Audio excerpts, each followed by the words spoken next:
Hello, so this is on WireGuard, which is fast, modern, secure VPN tunnel.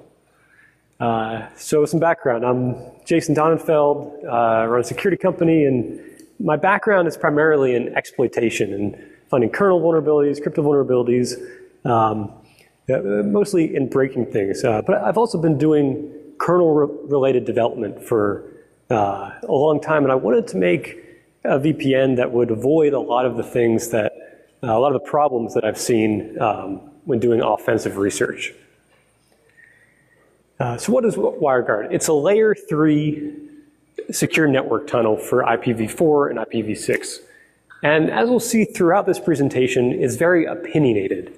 So in this case, it's only layer 3. It only works at the IP level. It doesn't do layer 2 Ethernet frames because I don't think that's the right way to design your network. I don't think that's a good way to do tunneling.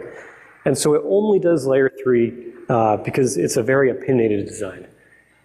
It's been designed specifically for the Linux kernel and the Linux kernel networking idioms, but we do have cross-platform implementations available, and hopefully we'll be porting to other kernels as well.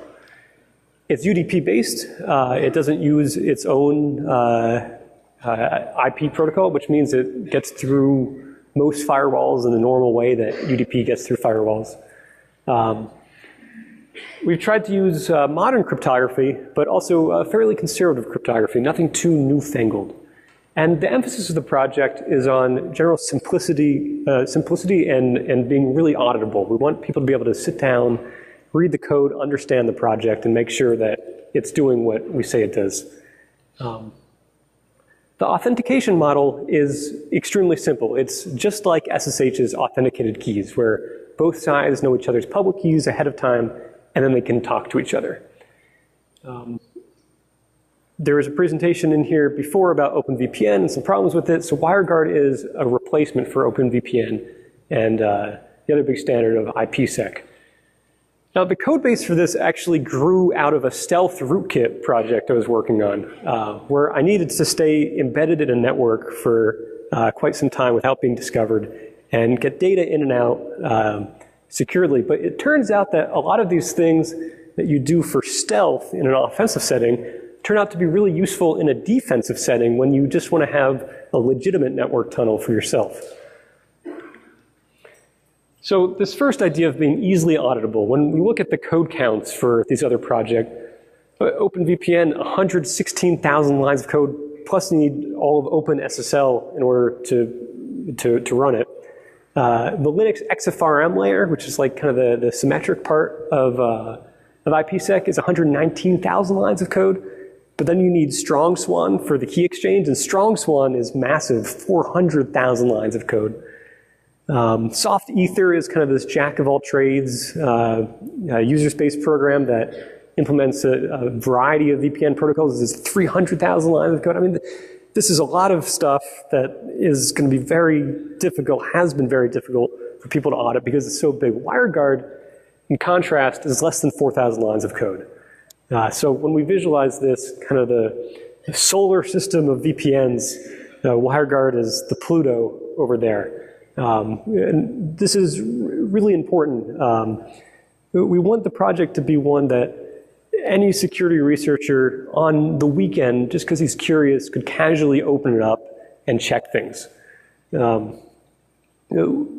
you have a massive code base, maybe you look at it as a security researcher because you've been paid to as part of a job or because you want to make a massive project out of it, but always it's a very cumbersome undertaking, not something you just casually waltz into. Whereas I think with WireGuard, with such a small code size, it resembles more of a toy in size. And so researchers will be more inclined just to take a quick peek because it's quick, it's small.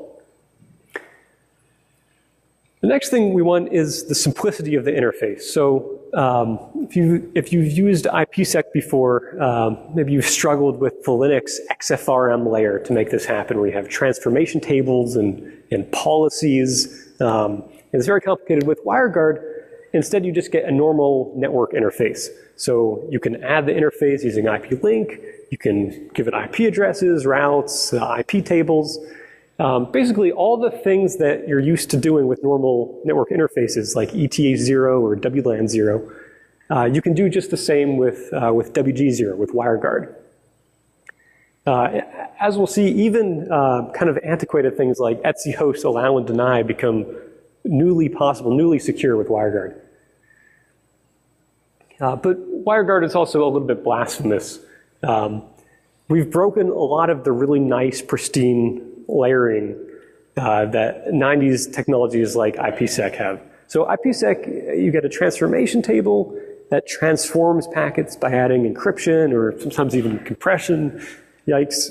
And then this is managed separately by a user space daemon that does the keying, that updates a policy table and the transformation table. And it's all very nicely, cleanly layered, but that makes it super complex too. So with WireGuard, we just kind of get rid of all that. And our basic unit instead is the network interface, and then we build up from there. We try and use clever engineering tricks and clever organizational tricks to make it coherent again. So we start with something that at first couldn't possibly do what we need, encrypting things and accounting for different peers, but then we're able to gradually solve each of the problems that has, and we have something a lot simpler as a consequence. So how do we do this? We have this idea called cryptokey routing, where the fundamental idea is you have an association between a public key of a peer and the IP addresses that peer is allowed to be inside the tunnel. So let's look at the full list of things that WireGuard interface has. A WireGuard interface has a private key. That's what would identify you, for example. It has a listening UDP port. So that's how to access your WireGuard interface on the internet. And then it has a list of peers. Each peer is identified by his public key. His public key is his name. And then it has this list of associated tunnel IPs, this allowed IPs. And these are the IP addresses that it can be inside the tunnel. Not outside, but inside the tunnel. And then optionally, it has an endpoint IP and port on the internet that is, where do I send UDP packets to find that peer on the internet? So this is a really important concept. We bind the public key to the IP address, and there's always this one-to-one mapping between an IP address and public key. So if we look at just kind of an example text configuration, a server would have a private key and listed on a well-known listen port. And it would say, all right, this peer can be in the /32 and the /24. The other peer can be in the /32 and the /16. But then on the client might want to say, all right, my allowed IPs is going to be 0000/0. So that would mean I trust the server to send me any packets through the tunnel, which would be the case if you wanted to use a WireGuard server for tunneling internet traffic, for example. So here's the flow of packets when you send things from user space. So you type ping, and this issues the send syscall. You send a packet. The Linux kernel then goes to the ordinary routing table, and it determines that this should be routed using the WG0 interface. Then WireGuard now has the packet, and we look at the destination IP address to determine which peer should we send it to. And then once we know which peer we should send it to, we encrypt it, and we send it to that peer's endpoint. On the other end, it works in reverse, where WireGuard will receive through its UDP socket an encrypted packet. It'll decrypt that, and while it decrypts it, then it will determine which peer encrypted it. Then it'll look at the source IP address of that decrypted packet and say, were I to be sending to this source IP address, would I send it to the same peer that just sent me this packet? So it's a kind of reverse path filtering there. But cryptographically enforced. And then once it checks out that indeed this peer is allowed to have sent that packet as that IP address, then it just hands it off to the rest of the Linux networking stack. So this model here makes system administration extremely simple. If it comes from WG0, and it comes from the IP address, say 192.168.517, and that's for Yoshi's public key, then we know it definitely came from Yoshi, and it couldn't have come from anyone else, cryptographically enforced. And so the IP tables rules for this kind of thing are plain and simple. It comes from the WireGuard interface, it's from the given IP address, and then you know it's authentically from who you want it to be from. So I mentioned this was simple. And the intent is that you set things up statelessly. So you have WG0 and it looks kind of like an ETH0. But of course, all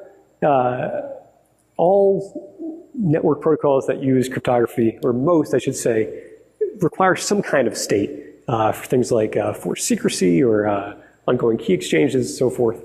But WireGuard appears stateless to the administrator. So the way we do this is with a series of timers. And the timers manage all the session state invisibly behind the scenes. That doesn't require any configuration, and it just works. You turn it on and WireGuard starts working. We've tried to keep the timer model state machine extremely simple so that every transition between each state is accounted for. So we have no undefined corners of it. So we have 4 main events. User space sends a packet. Now, if there's been no session that's been established for the last 2 minutes, then we send a handshake initiation packet. If we don't get a response to that packet after 5 seconds, then we send a new one. Now, after we successfully authenticate an incoming packet, like a data packet we get from a peer, and we're certain that the peer's actually sent it to us, then we wait 10 seconds. If during those 10 seconds we have a packet to reply, such as I send a ping, you send a pong, that's fine, we do nothing. But if we don't have anything to send within 10 seconds naturally, then we just send an authenticated empty packet. This way, if we've sent information, but we haven't received anything back within 15 seconds, we know something went wrong with the connection, and we send a new handshake initiation. Now, notably, this all stops when no one's sending anything. If no one's sending anything, I haven't received a message that I'm inclined to reply to, and so I don't reply, and so it goes silent, which is nice for stealth, as we'll see later. But while people are talking, we make sure that we'll continue to be able to talk successfuless with simple timer state machine. So as I mentioned, the interface is super simple. It's trying to be stateless to the administrator. We add an interface, you configure its peers, and then immediately you can just send packets. We try and have very few configuration knobs for this. And the goal is that if you set it up wrong, it just won't work, as opposed to setting it up wrong and then you have some terrible security catastrophe they didn't realize because it seemed to be working. No, but in this case, we want to fail safe. The endpoints also roam. So you don't actually have to specify where to reach a peer on the internet. If a packet from a peer arrives at your computer and it authenticates successfully, then if you want to talk back to that peer, you just talk back to wherever that peer was sending packets from. So this means if you put your laptop to sleep in one network and wake it up in another, it'll just keep working. It'll roam seamlessly to one from the other, from one to the other. If you have a mobile phone with Wi-Fi and cellular, and you switch between the two, it'll just roam automatically between the two of them. If you've ever used Mosh, which is kind of a UDP SSH, it's very similar in nature to that. So before we go further into how this all works, I just want to show a demo of what it's like to set it up so you have more intuition on what this all looks like.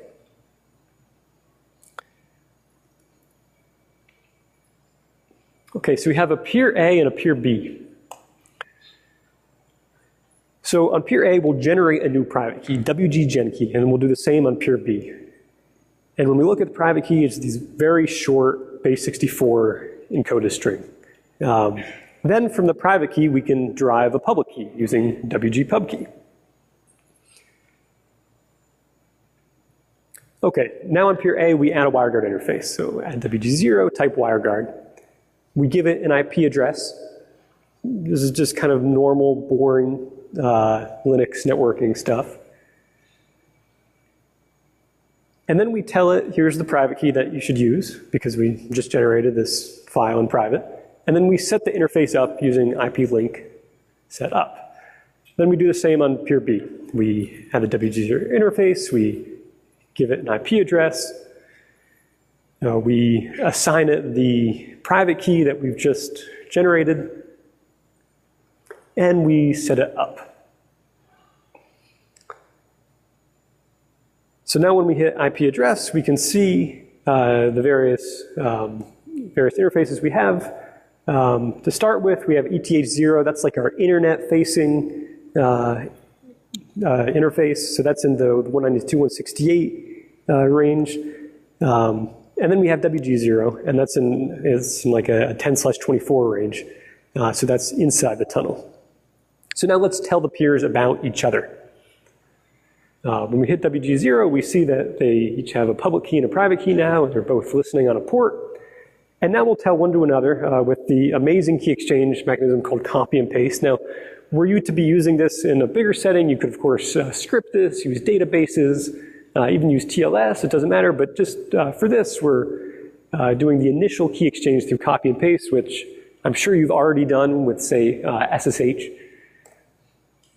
So we tell peer A about peer B, we give it the public key, and we say, here are the IP addresses that B is allowed to be in the tunnel, and here's its endpoint on the internet. And now we do the same thing. On peer B, we say, okay, here's peer A's public key. Again, copy and paste here. We give it the IP address that it's allowed to be inside the tunnel. And then we tell it, here's your internet-facing endpoint. And that's pretty much it with the setup. After this, we can just ping the other side, and it works. It's not more complicated than that. WireGuard does not do much more than that either. And when we hit WG now, we see they had a handshake and exchanged some data and all as well. But that's pretty much it as far as WireGuard. You have peers, and you can exchange keys, and then they can talk ever after. And you have this layer 3 interface that's continuously secure. It's intentionally small. WireGuard is intentionally the small building block that we want to keep secure, compact, easy to understand. And then from that, you can build more complicated systems. But we want the crucial element, the building block, to be as secure and simple as possible. So since this WG tool that we just used is very simple, you can build more complicated tools around it. So there's already integration around this tooling in the various network managers. It's in OpenWRT, it's in Gentoo's OpenRC, it's in Nixos, it's even in systemd now, in LinuxKit, it's in Ubiquity routers, it's in Network Manager. So it's a very simple interface, but then you can integrate it into other things. So here's one example is WG Quick is a little bash script I wrote that I now distribute with the tools because people seem to enjoy using it, but it's just a tiny dumb bash script that wraps IP in WG. And it adds a couple extra fields to a config file. It adds a post down, in case you want, and a post up and pre-up and so forth. In case you want to run some commands, you can set the address and DNS from within it. And then you just run WG Quick up and WG Quick down to have your interface instead of having to plug all the keys in manually. And that's great, it's convenient, works, run on my laptop, but at the end of the day, that's just a dumb shell script around these other smaller tools. And that's the kind of development that WireGuard encourages, where we have this nice building block, and then you can build up from that. It also works nicely with network namespaces, if you've used those in Linux before. The WireGuard interface can live in one network namespace, and a physical interface can live in another one. And you can choose where the socket that WireGuard is using to exchange encrypted UDP packets lives. So for example, you could let a Docker container only access the internet via WireGuard. You can only let your DHCP clients touch physical interfaces, but then let your web browser only see the WireGuard interface and nothing else. So for the container case, you might have in your init namespace your ETH0 and WLAN 0. And in your container namespace, like in your Docker place, you only have WG0. So when you look at, I have config output, within the container, the only interface those processes can see is WG0. The only way it has to access the outside world is through WireGuard. But meanwhile, the socket WireGuard uses is over in your init namespace. And so the encrypted packets go out through the interfaces you would expect it to go out of. We can also reverse the whole thing. This is running on my laptop right now for the purposes of a security conference where I have in my init namespace only WG0, where in a physical namespace, or a namespace I call physical, I have my actual Ethernet adapter. So my DHCP client and WPA supplicant and all that can only see my physical interfaces, whereas the only way my web browser can access the internet is through WG0.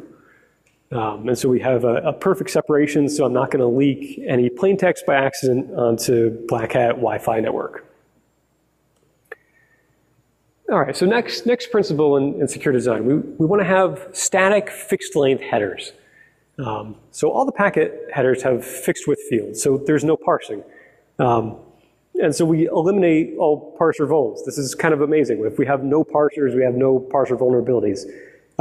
Really simple, obvious, basic thing, but it's not done in practice. But when you do it, then you just get rid of years of security researchers coming after you, which is a lot different than what's been done with, say, ASN1 and X509, where you have these crazy formats, and every time it's been implemented, it has a bug. I don't know anyone that can make an ASN1 parser correct on the first try. So we don't give ourselves that challenge. Instead, we just have fixed width headers. We also have static allocations and guarded state everywhere. And this is a little bit harder to do in practice. So all the state required for WireGuard to work is allocated at configuration time instead of in response to packets. So we get a packet, we can't do any dynamic memory allocation, which is great, eliminates a lot of heap vulnerabilities, but it also places unusual set constraints on the cryptography we're using, because it means that we can only operate over a very finite set of state. Corollary of this is that no state then can be modified in response to unauthenticated packets, since then you could have an attacker use up all your finite state. So on one hand, it's great that an attacker can't use any state, eliminates another class of vulnerabilities, but also puts more constraints on the crypto. So interesting part of the WireGuard project is coming from this perspective of, okay, we want to code this in a certain way. We want to have these defense in depth techniques. All right, now how do we make the protocol so that we can code it in a way that's secure? Most network protocols are done in reverse, where you have a room of networking people and crypto people who dream up the best things they can, and then the poor implementers try and code it, and it's a disaster. So with WireGuard, we're trying to take into account both considerations at the same time. As I alluded to before, WireGuard is intentionally stealthy. Grew out of a rootkit project, so needed not to be discovered. And so it doesn't respond to any unauthenticated packets. You can't scan for it on the internet. And so it'll only respond to you if you send a packet that has the right cryptography in it. It's also nice because it's not chatty. So if you're using this on a mobile phone with limited battery, it's not going to be sending random useless junk all day. Because it just goes silent when it's not in use. So to achieve this, we want to have solid crypto. We're using Trevor Perrin's noise protocol framework. The WireGuard project was involved really early on with noise, and so we went back and forth trying to make sure that noise would be able to fulfill the goals that we had for WireGuard, and what's come out is quite nice. Noise itself is kind of related in spirit to Signal protocol, similar set of ideas, though totally different protocol, because it comes from the same guy. And it has the usual list of desirable properties you'd want from a modern key exchange. We're also using modern primitives. We're using curve 25519. We're using Blake2 as a hash function. We're using cha-cha-20 poly 1305 as an AEAD. Now, importantly, there's no cipher agility. You don't get to choose. This is what we have, and if you've got a different opinion, sorry, this is what you get. If these are ever broken, then the policy will be to upgrade. Because why would you want to have broken networks, broken elements in your network besides secure elements? That's not the way to design a system. So if the crypto is broken, then you update your systems. And you don't leave around broken crypto for years, giving backdoors to attackers for a long time to come. This is quite a bit different from the extreme cipher agility with something like TLS, where you have a complicated negotiation that happens, which historically has been vulnerable to downgrade attacks and so forth. And it also means that we're not leaving around a bunch of antiquated crypto, which is good. So we have nice properties that come out of this protocol. We have strong key agreement, key compromise impersonation resistance. It's an interesting one. It means that if someone steals your public key, if your protocol is vulnerable to key compromise impersonation, it means that then I could impersonate anyone to you because I've stolen your public key. It's like if someone stole your wallet and then they could change your perception of other people's faces, and then you wouldn't, they could pretend to be anyone to you. So we're resistant to that. Unknown key share, so the two people are talking to each other and definitely their key hasn't been shared with a different one. There's key secrecy, there's forward secrecy. So we have a new session every 2 minutes. We're sure that sessions are unique. There's some limited form of identity hiding. And of course there's replay attack prevention. But we still allow for the network to reorder packets, which is necessary at layer 3. IP networks do that. But we don't allow it to replay packets. And it might just be a bunch of crypto mumbo jumbo that you say, I don't understand that, and it looks fishy, and so I don't want to trust it. But in fact, we've formally verified this in a symbolic model using nice software called Tamron. So we have a proof that that it has these properties. Recently, there was another proof done in a computational model, and academics are working on this kind of thing. So we have some real assurance that the cryptography we've come up with, that the protocol we've come up with, is not bogus. So all these design principles before kind of combine into what we get from the key exchange. So first thing you might notice from this diagram is it's one round trip. Initiator sends a message to the responder. Responder sends a message back to the initiator. They do some computation, and then they can send data back and forth with the initiator sending the first data packet. And the one round trip part is really important. Because it keeps this idea of having static allocations and guarded state. We have authentication in the first message. So that as soon as the other side is going to operate on it and store state required for it, it knows that this indeed was an authentic packet. Okay. So just before we go into the details of it, just for those who don't know, I'll show you what the Diffie-Hellman looks like. This is a really cool property where you come up with a private key for Alice, a private key for Bob. For both of those, you can derive a public key from that private key somehow. And then we have this really awesome property where if we take the Diffie-Hellman of Alice's private key and Bob's public key, that winds up being the same thing as the Diffie-Hellman of Bob's private key and Alice's public key, with the hope that there's no other way you can compute those values other than having that information.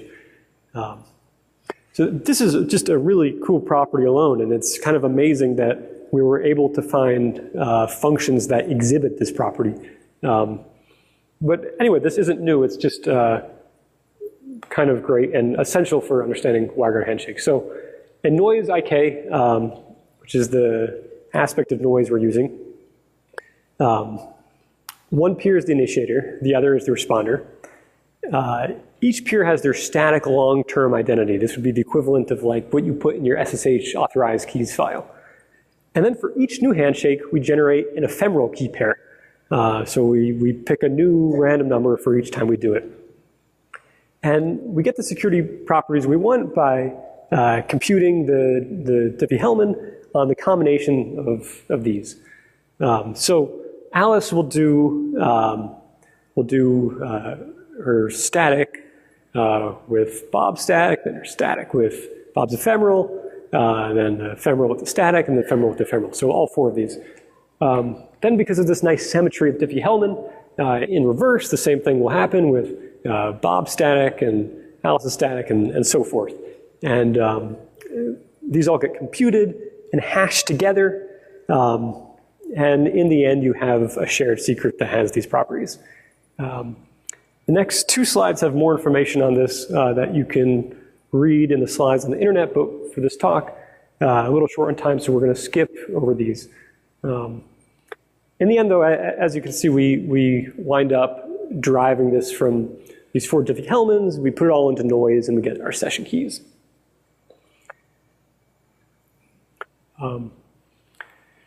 So the key exchange, it might seem complicated,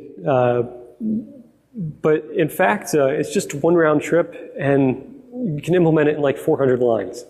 Really a compact thing, especially compared to something crazy like OpenSSL or StrongSwan, where we have all sorts of parsers and options and things going in different directions. With WireGuard, there's no certificates, no X509 stuff.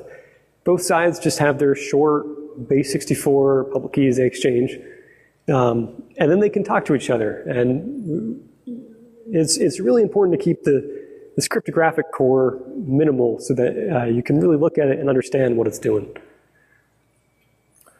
We also have kind of a poor man's post-quantum resistance, where optionally the two pairs can have a pre-shared key, which then gets mixed into the handshake. So there's this thing called Grover's algorithm, which says that if you have a symmetric encryption, the speed up on it from a quantum computer is going to be square root. So 256-bit symmetric key is going to be like a 128-bit symmetric key once we have quantum computers. And so we mix it, which 128-bit is perfectly adequate in terms of brute force complexity. And so we mix in a 256-bit symmetric key, and if that's kept secret, then even with a quantum computer, the information won't be compromised.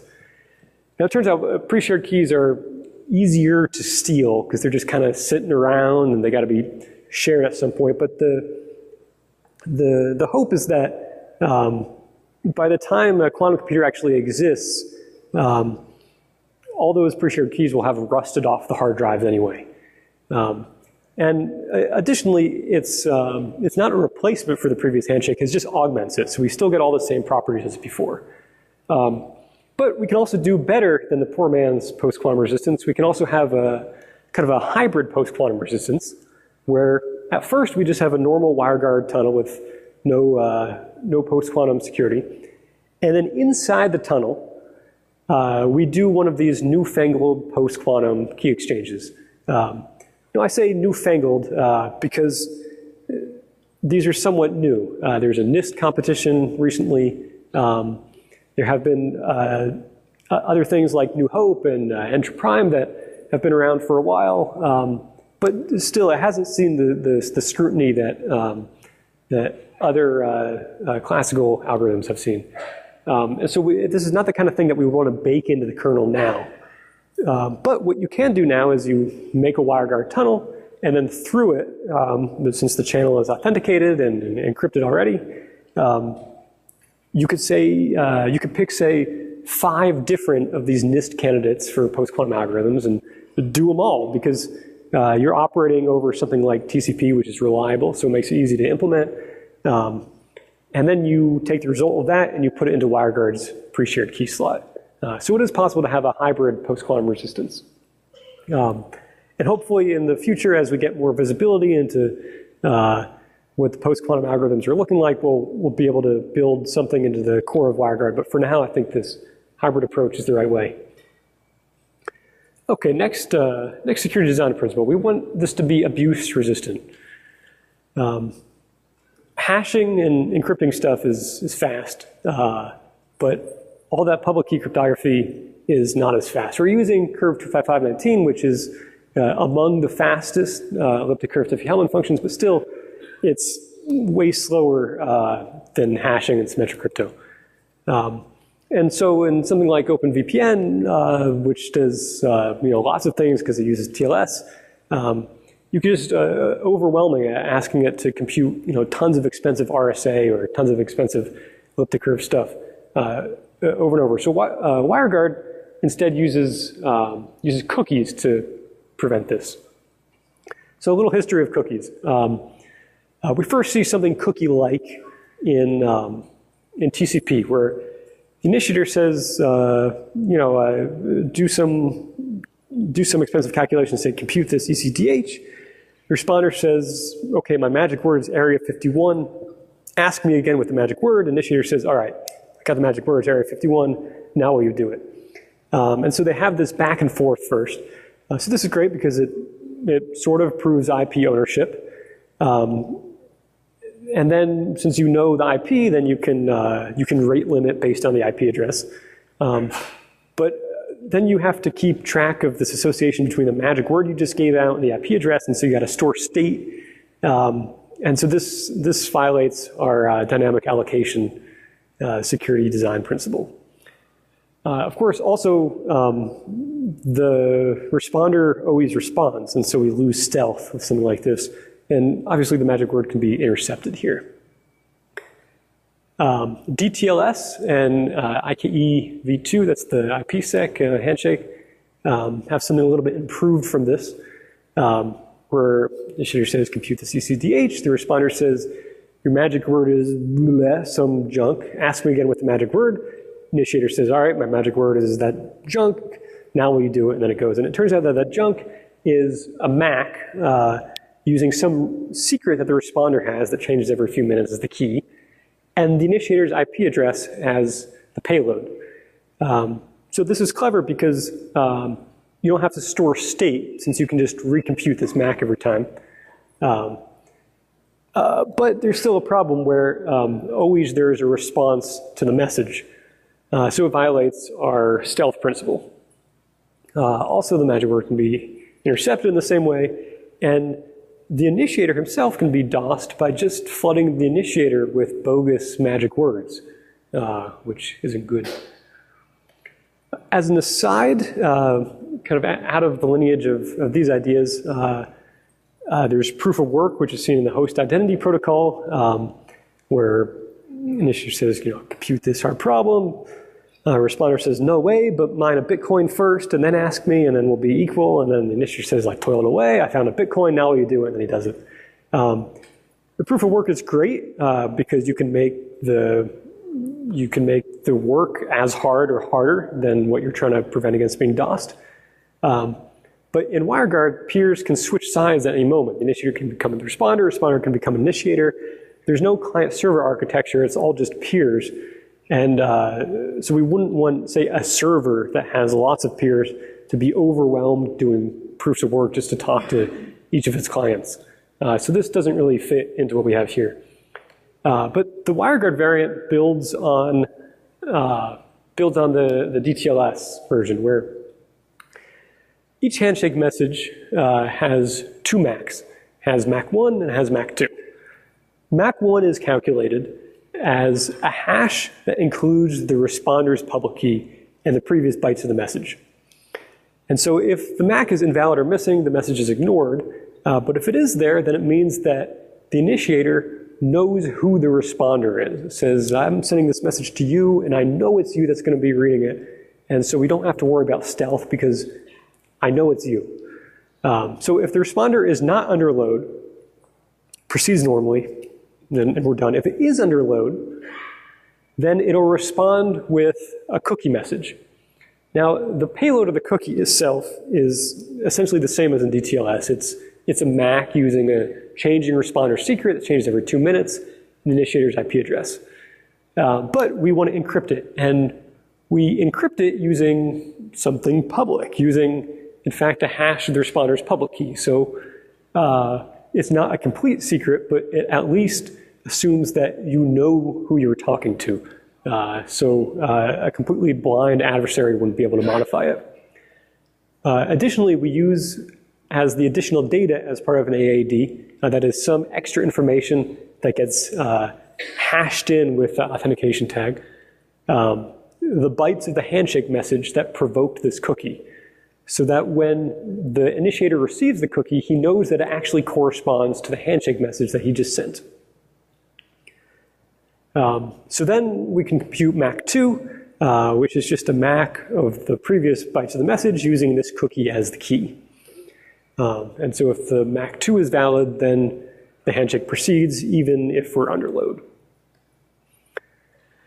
So then once we have IP address attribution, we can just do the normal token bucket rate limiting. It's an IP rate limiting algorithm. You can read any network textbook.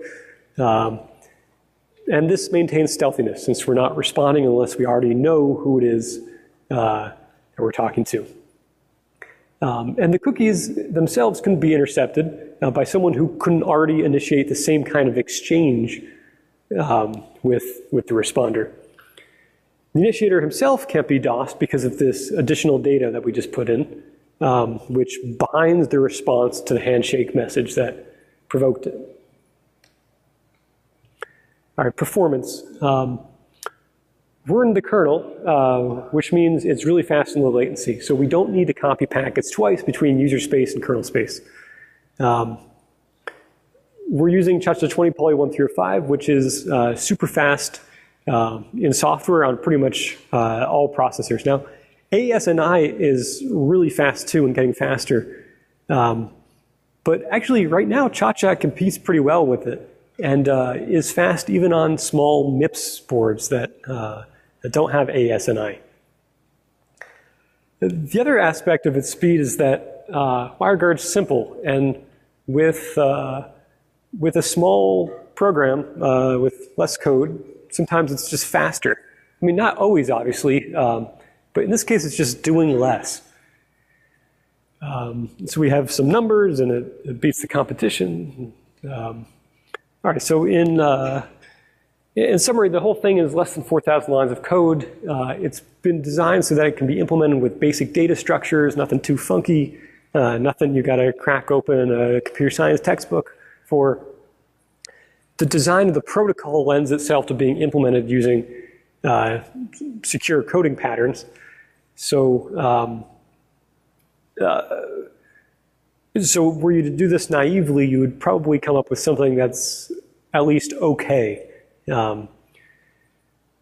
There's minimal state, no dynamic memory allocations. We want to keep it super stealthy, and it's very opinionated. So it's available for all the major Linux distros at wireguard.com/install, but it's also now we have a client for BSDs, for macOS and for Android. We're working on Windows, we're working on iOS. There's an academic paper from NDSS 2017 that kind of lays out a lot of design rationale. It's open source, obviously. There's a mailing list. There's a free node IRC channel. And most important part is that I have this massive bag of stickers here. And if you find me after all, I'll give you a sticker. And that's it. Thanks. I'll take some questions.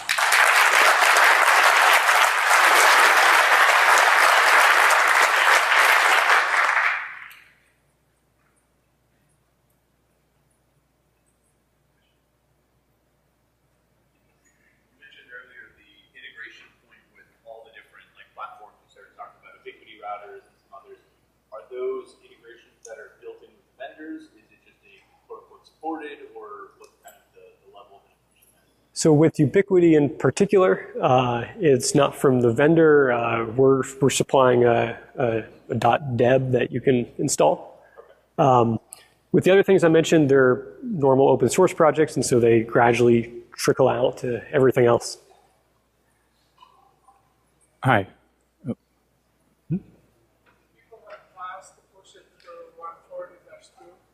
I'm sorry, what? Do people have plans to push it through the FIPS 140-2 certification? No, there are no plans to get this FIPS certified. I mean, we're not using AES. Probably Cha-Cha Poly should be certified at some point, but I mean, who knows? But no, we're not really seeking the FIPS stamp at all. Yeah, just a quick question. So the Dowling-Patterson analysis that you mentioned, they weren't actually able to prove security of the WireGuard protocol as is. It required a small tweak to the protocol to prove security. Can you briefly explain what the gap was? And I'm also curious whether you think it represents a real vulnerability or if you think it's more of an academic issue. So that's not actually the analysis I mentioned. What I was referring to is one that recently came out from Benjamin Lip in the ACCE model, which proves the properties entirely, and it's done.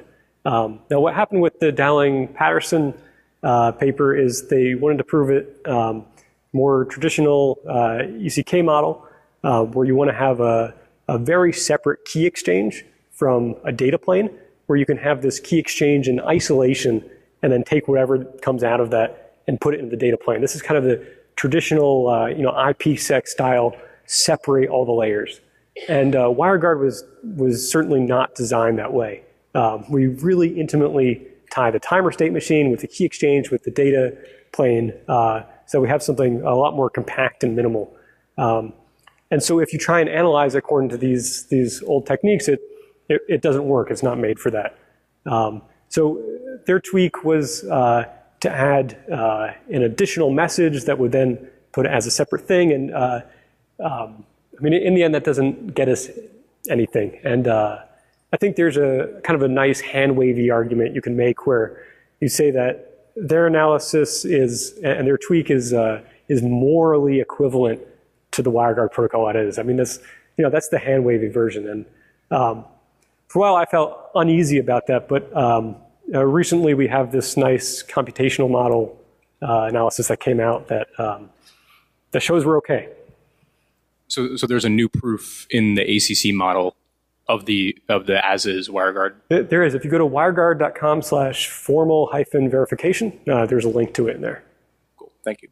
A question about future plans. Small and fast is good for many devices in IoT, but managing keys of thousands of devices is problematic. Do you have any plans to add a public key hierarchy of any sort? Some kind of checking a higher level signature rather than having to know every client key?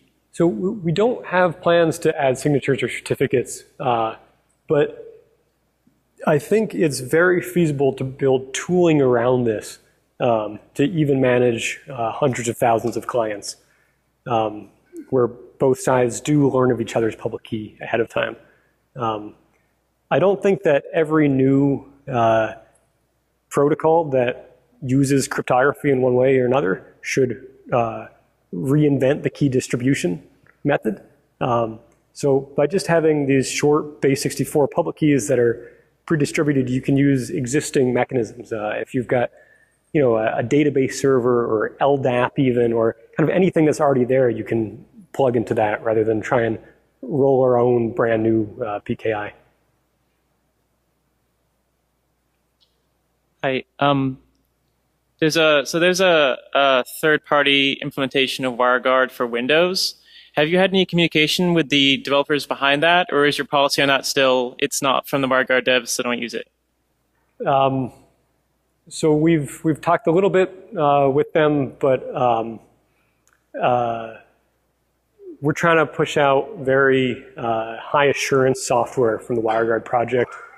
I think our recommendation would be wait for clients that come from us, because we're trying to do a really thorough job in developing it. Thanks. You said you were very opinionated about your crypto algorithm choice. I'm sorry, I didn't hear. You said you were very opinionated about your choice of crypto algorithms. Do you have a transition mechanism if tomorrow morning one of those has to change? Yeah, so every message in WireGuard has a type. And even the WireGuard handshake itself is versioned, and that version is hashed in super early on in the handshake. And so the types of each message and the crypto that it's using are very closely bound to each other. And so if there's a cryptopocalypse and Cha-Cha is broken and everyone needs to upgrade, it's not a problem. We can introduce more message types and expand things as we need.